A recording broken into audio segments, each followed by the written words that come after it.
Ini dia pakaian wajib emak-emak kala santai di rumah. Ya, daster. Ternyata daster bisa mendatangkan cuan yang tak bisa dipandang remeh. Seperti yang dilakukan oleh Ike Vidya, pemilik butik daster tempel bordir di kota Apel, Malang.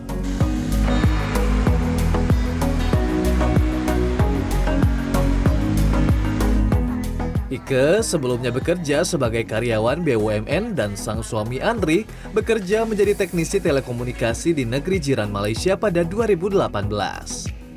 Pasangan dengan satu anak ini memutuskan banting setir membuka usaha daster.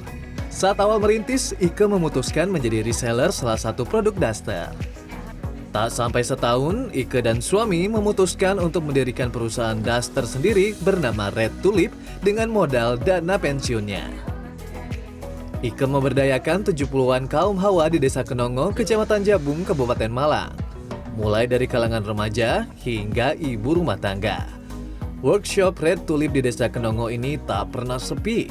Sejak pagi, puluhan perempuan sibuk dengan tugasnya masing-masing. Mulai dari membuat pola, menggambar, memotong, menjahit, hingga menempel dan membordir daster. Tangan-tangan terampil dan mata awas para wanita pembuat daster ini tak diragukan lagi. Daster bordir tempel khas Malang produksi Ike ini tidak hanya dijual di sekitaran Malang saja, namun sudah sampai ke Jakarta, Makassar, hingga ke Singapura. Yang menjadikan daster Malang khas ini adalah karena mereka menggunakan ini, proses tempel. Jadi ini adalah proses yang paling krusial dalam daster Malang. Gini ya Mbak, benar ya? Loh, daunnya dulu, Pak. Oh ini? Iya. Harus telaten gini Ini ya? bunganya diambil dulu, nanti yang ada garisnya ini daunnya dulu. Jangan langsung bunga. Iya, harus sabar ini ya? Iya, hidup itu harus sabar, Pak. Iya Mbak, siap. Ini sini? Iya, loh kan? Loh, Salah ya. juga. Oh Ini sini, loh, iya, sini. siap. Di butiknya yang berada di Jalan Raya Raden Tumenggung, Suryo, Malang, para pelanggan bisa mencoba dan memilih ratusan variasi daster bordir tempel yang ditawarkan. Ya kalau secara bahan ya itu adem kalau dipakai buat terutama kalau misalnya untuk tidur. Kemudian bordirnya juga kualitasnya oke sih. Saya rasa di sini kualitasnya premium sih. Gitu. Terus harganya juga bersaing dari kompetitor yang sama di tempat lain. Awal merintis, Ike mendapatkan omset sekitar 4 juta per bulan, namun kini ia bahkan bisa menghasilkan ratusan juta rupiah per bulan. Kalau sekarang ya di tahun 2014 ini kita 2024 ini omsetnya per bulannya sekitar 375 sampai 400 juta per bulan. Kain-kain perca sisa potongan bahan daster pun tidak dibiarkan begitu saja menjadi limbah, namun diolah menjadi berbagai model dompet, tas, sendal etnik, hingga tempat tisu.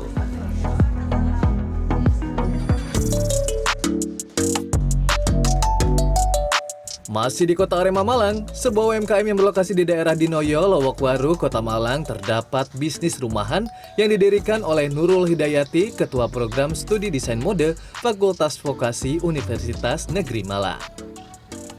Dengan latar pendidikan fashion, Nurul mendirikan Almira Handmade.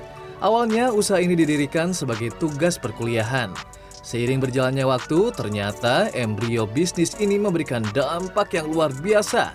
Di butiknya, beberapa anak muda usia sekolah menengah atas nampak sibuk menyulam jilbab berwarna-warni. Mereka adalah siswi dari beberapa SMK yang ada di Malang. Dalam program magangnya, para siswi ini tidak menyia-nyiakan kesempatan untuk menimba ilmu kerajinan tangan yang mulai pudar ini. Jadi paling susah adalah ini ada 4 benang, tapi harus masuk ke dalam lubang jarum ini. Susahnya, tapi kalau ini berhasil, jadinya seperti itu. Nah, sulaman ini sudah dikirim sampai ke Eropa.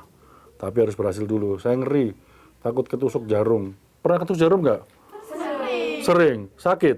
Sakit. Nangis? Nggak nangis. Saya yang pengen nangis, nggak masuk-masuk ini. Ada sekitar 125 ibu rumah tangga yang diberdayakan di Almira Handmade. Emak-emak ini diberikan bekal berupa bahan, benang, hingga peralatan, sehingga mereka bisa mengerjakan sulaman pesanan di sela-sela waktunya tanpa harus meninggalkan kewajibannya sebagai seorang ibu rumah tangga.